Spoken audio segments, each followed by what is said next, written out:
Welcome and thank you for being here at the University of Notre Dame's London Gateway. With me, Felipe Fernández-Armesto, and our guest, Chris Patten, Lord Patten of Barnes, who's remarkably one of the few real statesmen left in the world and who's about to give a lecture to the University of Notre Dame on whether there's a new world order. At the moment, the answer seems pretty straightforward, but we've got a chance now to explore the problems that question arises with Chris Patten, Lord Patten of Barnes. The first question is obviously, because you were one of the architects and forgers of the last supposed New World Order in the 1990s, when the world was going to be safe for democracy and economic freedom and all that stuff. So, what went wrong? I think a combination of things, which I'll talk about this evening in my lecture. First of all, hubris. I think that some of what we supposed would happen was an extravagant example of optimism. Francis Fukuyama is perhaps not well served by the title of his interesting essay and book, The End of History, because he didn't really mean the end of interesting times. But he did mean that there was inevitably an intellectual victory for the combination of economic and political freedom, that nobody else had found a formula which was likely to be as successful. And people, I think, when they advocated that, in Russia, for example, underplayed the importance of institutions as well. Secondly, I think we were complacent as well as hubristic, particularly in Russia. And thirdly, and this was perhaps particularly the case again with Russia and Europe, we were so keen as democracies to cash the peace dividend that we weren't absolutely sure that we had the peace that we'd assumed. And then fourthly, with particular relevance to China, greed. The idea that there was this cornucopia of riches out there, and we had to ignore the other things that China was doing. And we had to pretend to ourselves that they were playing by the rules. You're blaming human nature, and everything that you mention is a sort of vice, a kind of universal characteristic of humankind. But there's got to be something about the conjoncture, there's got to be something about the moment. Is it maybe not learning from history, because we've had so many moments this last century, 20th century, when there was a new world order dawning, end of the First World War, end of the Second World War, end of the... Yeah, although I do think that I've been particularly lucky to live through a period which was comparable to the period after the Congress of Vienna. I've lived in the aftermath of the Second World War, and on the whole, with some exceptions, Vietnam, the Middle East, parts of Africa. On the whole, for most people, things have been getting better year by year, and things have also been pretty peaceful, and people could take security for granted. And I think something in this country we're going to be astonished by is how tough things are likely to be in the next year or two, and what the reactions of people are likely to be. But when you talk about why did this happen, I think it was very often caused by attitudes, which, as you say perfectly reasonably, are normal examples of human behavior. But I think there is something else which we're very reluctant to say, that we've also been faced by people doing wrong things, by people being wicked and evil. I think Putin is a wicked man. I think much of what the Chinese Communist Party have done, particularly under Xi Jinping, is wicked. And I think we're reluctant sometimes to make that point. It's one of the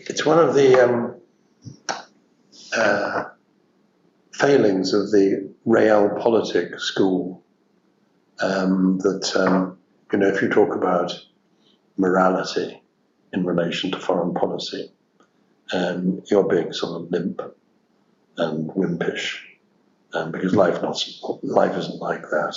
You get on with people, whether they murder journalists or whether they murder others of their own people, and you just have to, because that's the world. I'm not sure that's true. I'm but the evil think, that morality is for the next world. I mean, you and I share the Catholic communion. Here we are in a Catholic university, but we don't think that we have any means of making people good. And even if we did, they probably wouldn't respond to them if what they're after is power. It's better to be evil, isn't it, if you want power? No, I don't think so, because the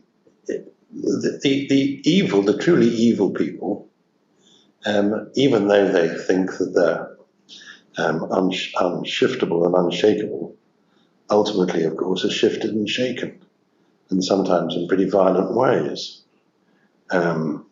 Well, yes, I mentioned even there can be a wind even in the leaves of the green bay tree. Yes, exactly. That's very well put. But I don't think that the baddies are winners forever.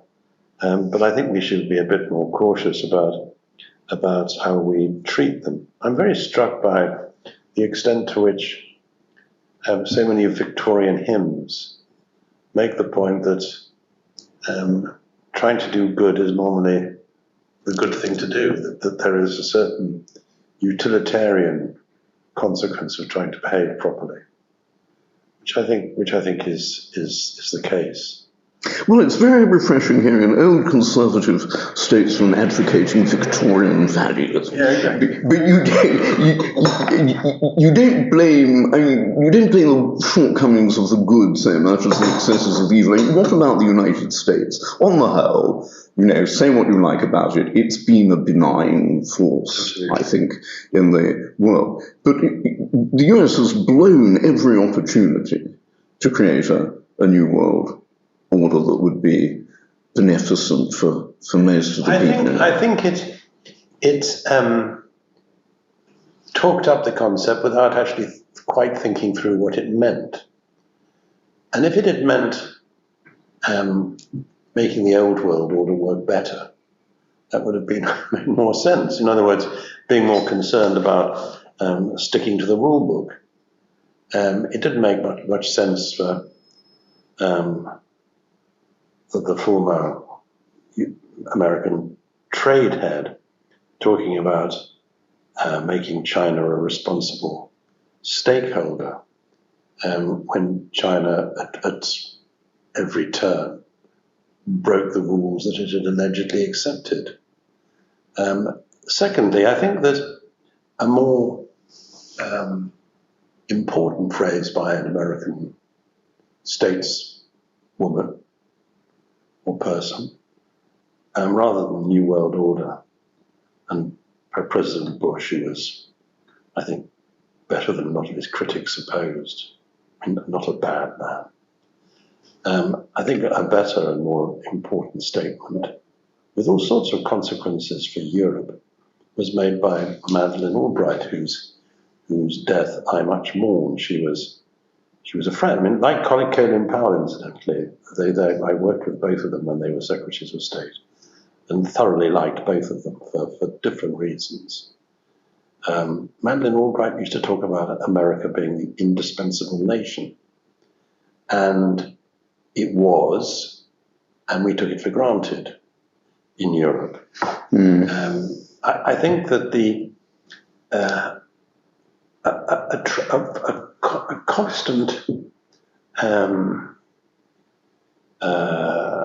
fault line running through American politics is the disbelief in international cooperation, which, however much there are periods in which America not only cooperates but leads cooperative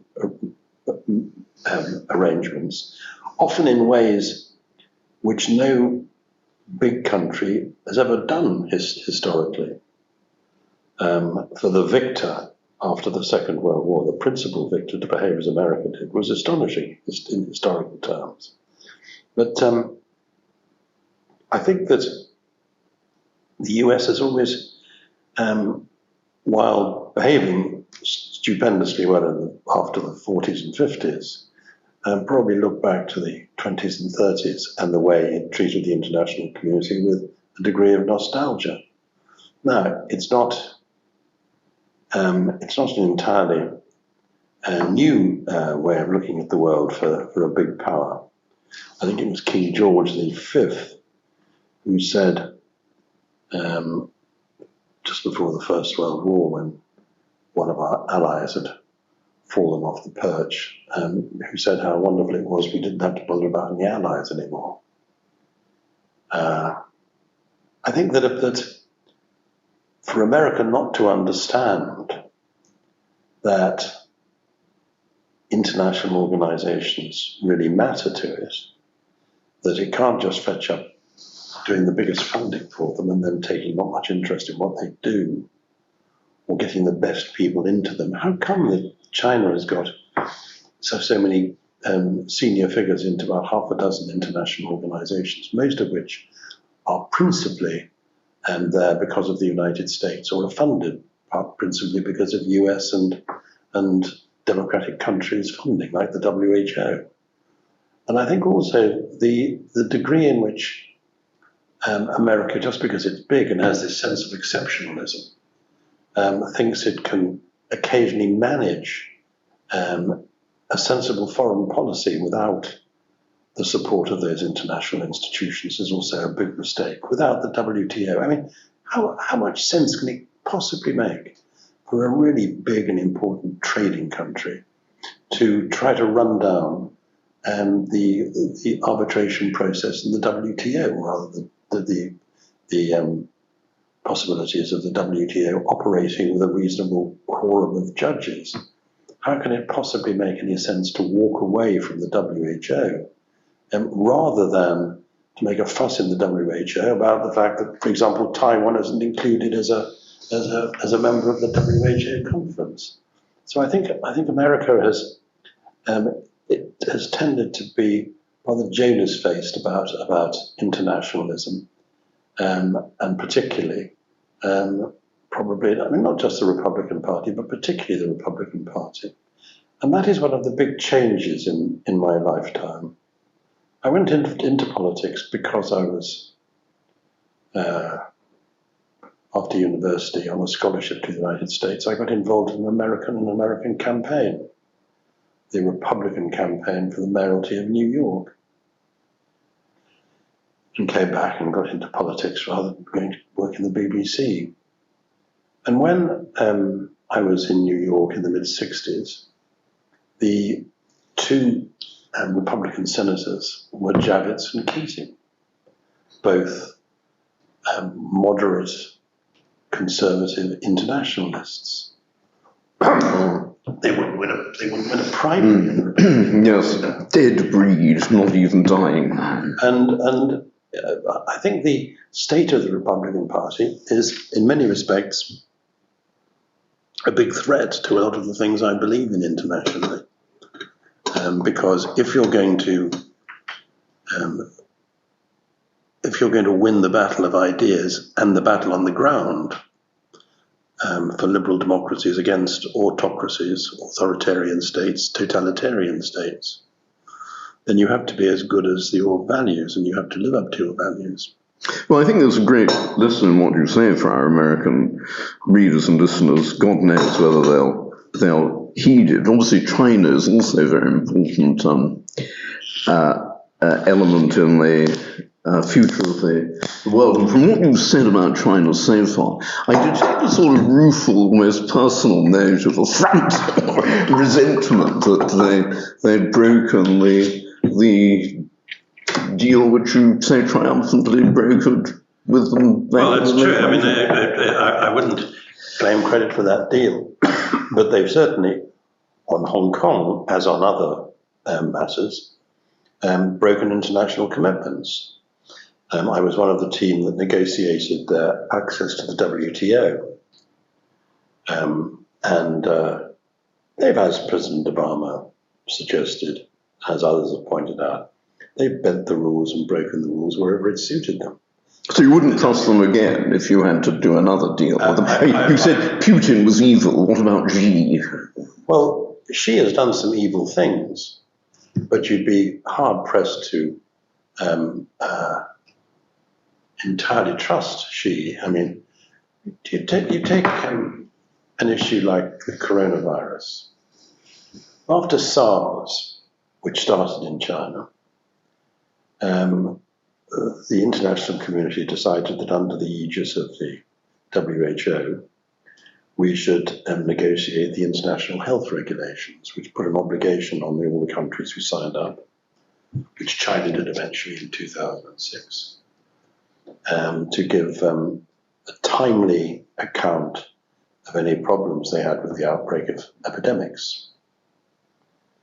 So at the end of January 2020, the Foreign Minister Wang Yi is in Australia, and the Taiwanese have started to report that there's a strange epidemic in Wuhan in China. And Wang Yi is asked about it by the Australians, and he says that yes, there is a small problem, but it's curable, preventable, and manageable. At the same time, the Chinese were buying health goods, PPE equipment and so on from the Australians and from us, hand over fist. Not surprisingly, the Australians subsequently asked for a proper investigation into where this coronavirus had come from, at which point the Chinese stamp all over them because the Australians are daring to challenge their narrative. And instead of the free world at that point coming to Australia's support and saying, you can't behave like this, we're going to join Australia in taking you to the WTO. We're going to insist on the WHO having a look at this. We sort of sympathise behind our hands, but try to look the other way.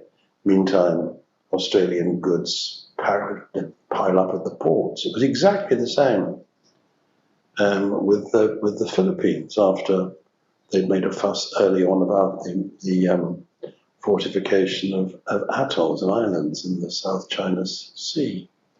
Well, I get that you want the rest of the world to be tougher with China, but we need, the West needs China. We can't go on alienating China and Russia simultaneously, especially if it's true that Russia is the big threat to world peace at the moment. But you can't only accept a relationship with China on their terms. When I was negotiating with them, the Chinese used to endlessly talk about a win-win scenario. One of my least favorite expressions. What the Chinese meant was that they won and they won. That's what they meant by win-win. And I just don't think we would accept that you can only have a relationship with another country if you accept their narrative, if you accept their explanation of events all the time, or for that matter, their objectives. Well, fair enough, but what concessions would you think it proper to make to China in order to detach them from Putin? Because you mentioned the parallel of the 20s and 30s. One of the big mistakes was to alienate Japan and Germany simultaneously. Yeah. We're doing the same sort of thing now. Well, I think that I wrote a piece about this recently. I think that Xi is in an extremely delicate and difficult position more difficult and delicate than sometimes some people suppose. He has to walk a tightrope between, on the one hand, the traditional Chinese position going back to the Bandung Accords in 1955, that China always defends territorial sovereignty and doesn't believe in any country's interference in the behaviour in the affairs of another one. That on the one hand, and on the other hand, the fact that Xi has declared that Putin's the man he most loves and trusts. He hasn't quite said that, but virtually that, and believes clearly that for Russia to go down in flames would strengthen the United States, which he's not very keen on. So he's got this difficult tightrope to walk, but he knows that if he supports or is seen to support Russia too much, he'll be regarded in the global community as an accomplice, as somebody who's made it possible for Putin to murder and create mayhem in Ukraine. One of the things that very obviously does straight away is to destroy China's efforts to create a lot of partners in Europe and to divide the European Union. So on the one hand, the Chinese don't want to be called out as a Russian accomplice. On the other hand, and they've of course got a very close relationship with Ukraine, grain, energy, Belt and Road Initiative projects in Ukraine, which are doubtless now being bombed flat by the Russians. But they don't want they don't want to be called out as an accomplice. But on the other hand, they're nervous about leaving Putin on his own to be humiliated, which is sort of happening in all sorts of surprising ways. I'm not saying he's going to, quote, lose in a conventional sense, but I'm pretty sure he's not going to win in a conventional sense. So have you got any formula for exploiting the delicacy of Hugh's positions?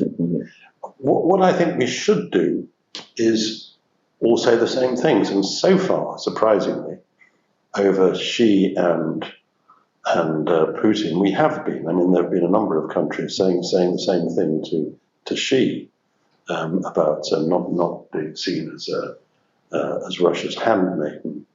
And I think the Chinese are rather embarrassed about it at the moment, as you see from the contortions of their Foreign Office, their Foreign Affairs spokesman.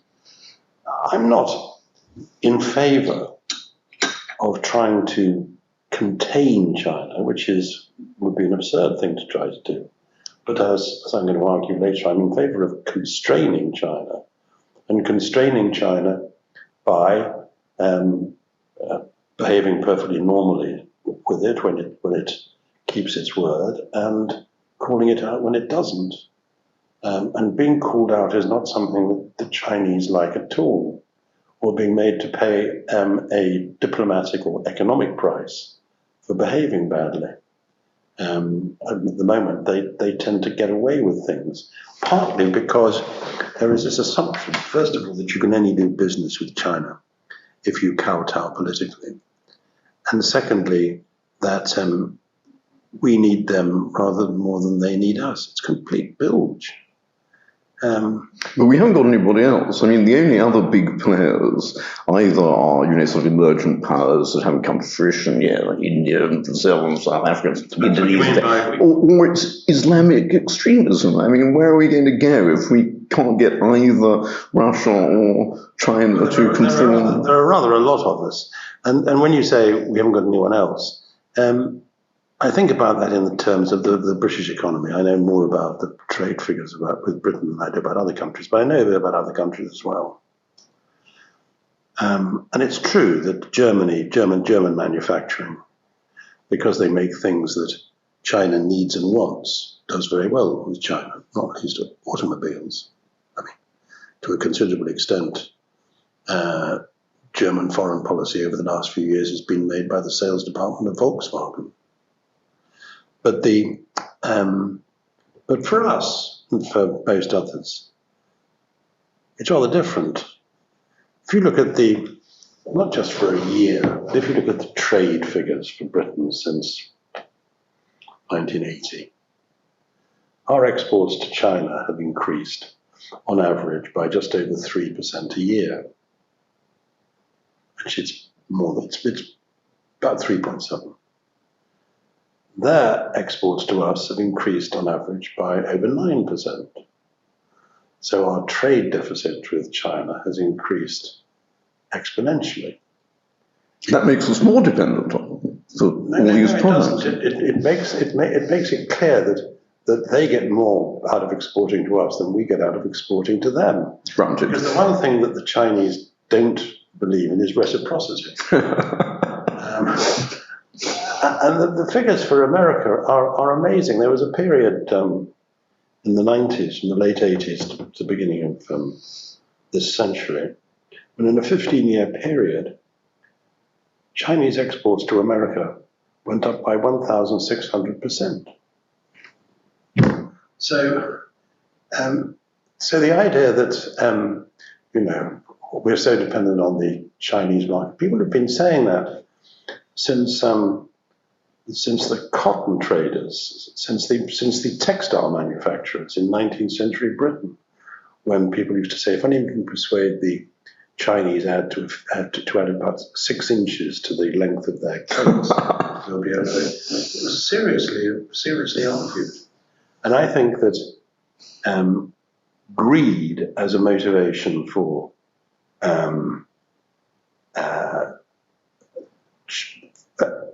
as a guide for how to conduct your foreign policy with China is not only tawdry, but also intellectually wrong.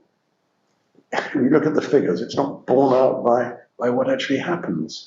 Well, I think I have to defer to you on the figures, but let's leave the quantitative stuff because we're probably running out of time for some really big questions involving a lot of abstract nouns. Since you're talking today to the University of Notre Dame, one of the 2 universities you and I have in common, about world order, and I get the sense that you kind of think it's a good thing, but what's it good for? I mean, are we talking about just, something that will keep us at peace, or are we talking about something more than that which will deliver justice, goodness, virtue, democracy, human rights? You're more likely to get peace, I think, if you have justice and democracy and proper attitude to human rights. But I was very struck by... Really, but I thought earlier you were rather suggesting that if you want peace, you must prepare for war, and that it's strength. You have to prepare for war, but you're not likely to fetch up fighting another democracy. The old McDonald's formula didn't turn out to be correct. The idea that no country that had, wasn't it Tom Friedman that had, McDonald's golden arches, advised another country with golden arches, and then we found that happening in the Balkans, and we've now found it happening in Russia. But I think it's certainly true that on the whole, democracies and countries which operate under the rule of law don't finish up having punch-ups with other countries that are in the same basket. So, I mean, I do think that it's an important objective of policy, insofar as you can manage it, to promulgate the arguments of open societies. But in order to do that with conviction, you have to practice those values yourself. You have to believe in them yourself. And if you're a Republican governor or legislature in the 16 states in the United States where you're trying to reduce people's ability to vote if they're not going to vote for you, if they're unlikely to vote for you, it's not a very good way of selling the virtues of democracy. Well, there are obviously deficiencies in the US system and the ethos of the political class. There are, yeah. And very often they've got a lot to do with money. Sure, absolutely. I mean, it is kind of part democracy and part plutocracy. But you still think it's good for the world. I mean, if the US would take your advice and get its act together, do some of the things that you were suggesting earlier in the chat that we've been having today, that would be good for the world. You want to see a prolongation of the US as top nation. I wouldn't say US global hegemony, but you want to see the US lead. I think my children and grandchildren will have a far safer and happier life if the United States remains, which I think it is to today, the biggest power, militarily, economically, and culturally. And I think that is likely to remain the case, provided America continues to believe in those things.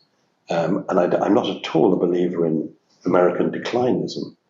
I think to believe in American declinism at a time when we're quite so clearly post-peak China is crazy. Well, except that one's got to be realistic. I mean, the conditions that made America rise to greatness as a world power in the 19th and early 20th centuries are over. Relatively speaking, the power of the United States in terms of its command of resources and of mobilizable population is declining. The lesson of history, if there is one, is that China is usually the world's most influential power in terms of exerting an influence on other cultures. It seems unlikely that your future with continued US prominence and dominance is likely to happen. Which country do people most want to go to in the world? I think it's Norway, isn't it? You can't all fit into Norway, but after Norway, it's the United States, which is still a magnet for other people, and not least people of ability. When I finished being a European Commissioner, I was given the job of chairing the committee of most of the others were Nobel Prize winners, which I am clearly not, to decide how we should how we should do more for European research, and how we should set up what became the European Research Council, which has been a great success. Now a challenge because of what's the way Britain is behaving. Or our benefits are challenged by the way we're behaving. But I remember one of the starkest statistics that I saw then was that of those who went from European universities to America to do their DPhils, a declining number year by year had come back after doing their doctorate. And that was at the same time as there was growing recognition that the biggest scientific technological developments were usually the result of work done by people after or at the last stages of their doctorates. So in terms of the best sort of brain drain, I mean, the most damaging if you're having the brains drained from you, the most important example of that was actually America being again and again top dog. And when I look at the extraordinary work we've done in Oxford on the coronavirus and the extraordinary success of our life sciences, which has come top in the world in global rankings now for 8 years, not our rankings, but those of other people. I know perfectly well that if some of those wonderful scientists and doctors are going to be poached, it's going to be my American universities. Both because of the attractions for an academic of moving to an American university, and because it's not only that they're going to be paid more money, but that they will have more money for their research programs and for their research assistants, and their wife is more likely to be able to get a job, or their partner. So I still think America's incredibly important, and that the only people who really believe in American declinism tend to be Americans or Chinese and propagandists. Well, with great respect to the university of which you are Chancellor, Lord Patten, I'm very grateful to have escaped to Notre Dame, and I think, that you're right that the soft culture of the United States whatever becomes of its brute strength is extremely durable, and it's a kind of happy note on which to let you go and take part in a class at the University of Notre Dame, with all our thanks to you both for being with us and for enduring my questions. Thank you very much.